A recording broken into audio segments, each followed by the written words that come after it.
One thing that we've spoken about a couple times on this podcast is the role of pilots. Some people believe that pilots are more important than ever for the industry. Some people believe that in the next 5-10 years, we may see drones flying without the need of pilots. We could see them flying essentially on kind of an autopilot or using AI to actually fly and do all the inspections. How have you seen the role of the pilot change in the past 5 or so years? And what do you think the future is for pilots? I will say this emphatically: pilots are the heart of our industry, and if we don't support our pilots, we will not have an industry. And let me tell you why I believe that. If you look at the DAC, okay, everyone talks about the DAC, everyone clamors to get a seat on the DAC. You know, when that first rolled out under the Obama administration, I put Measure's hat in the ring and I said, you need to have drone service providers represented on the DAC because we're actually the people out in the field doing the operations. No one else on that DAC initially had any operational experience whatsoever. And I said, we have 200,000 people who've passed the Part 107 remote pilot's license exam, who are out there every day, either as single pilots or small businesses trying to make a run at it, trying to do something with drones to build out the industry, to get value out of the technology.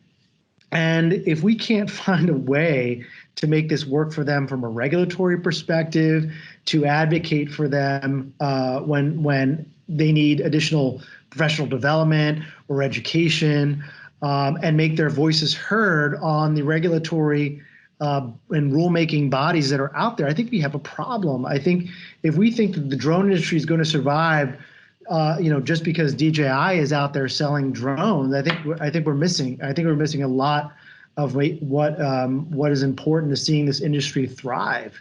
And so you got to keep people excited about this. If people are going to invest thousands of dollars in technology and put out their shingle and take the time to take the Part 107 test, let's support them. Let's make sure they have a means to go out there and make money with their passion. And so pilots get, we're not, I don't think we're doing enough as an industry to support pilots, whether it's from a training perspective or giving them a voice on these rulemaking bodies. Yeah, I'm surprised at how you're one of the few voices that comes from that perspective. I guess in the elite vendor pool that you exist in, because I'm also looking at pure volume of advocates. We don't have as many advocates as other industries, and the pilots are really the people who speak up for what we're doing. Even internally within organizations, how many of your leads over the years had a pilot whispering in their ear that this is something that's actually doable? Mm-hmm. Because the guy behind the desk smoking the cigar, that caricature, he's now he's actually probably typing at a laptop on a treadmill, but he's still the type of person who's too busy to actually know what the on the ground details are. And if his organization is successful, it's because he's got good technological advocates underneath him. So, when we don't support pilots or we tell them they're going to be useless in 2 years, I don't think we do ourselves a favor or even move us towards an automated future.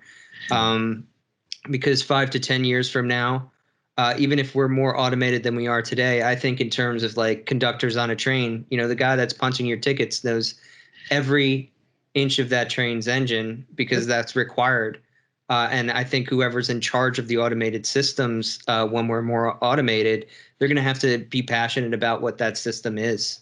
So we need more pilots and we need more pilot advocacy. And I think the current DAC, or I forget which board it is now, but Intel's on there, and I don't even think they have a drone program. Intel's not in the drone business anymore. I mean, look, I think that the fact of the matter is that pilots in the field will tell you what's possible, right, and get it done. I mean, look, I am all for the autonomous future, but let's be honest. Like, if you want to go out and figure out how to get remote ID done or beyond visual line of sight or flights over people, you better be talking to pilots who've done this stuff before or who understand how the technology works when it's windy, when it's about to rain, when it's 100 degrees in the middle of Texas nowhere and you're trying to do an inspection of 30 wind turbines before the thunderstorms come. I mean, these are all things that you would think regulatory bodies would want to understand about how this is actually working at scale. And if you don't understand that, you're just making it up as you go. And so the voice of the pilot is, in my opinion, incredibly important. And when we, and the same thing goes for when you're building software. A lot of companies in our space that build software and never done an operation. How crazy is that? They built and raised tens of millions of dollars, but if you ask them, how many actual drone operations have you ever done before you ever put the code down? Zero or very little. It's like, well, we copied and pasted this section of Esri's software. Right. I mean, you can't build a software that people are going to want to buy if you don't understand how they're using it or how it should be used.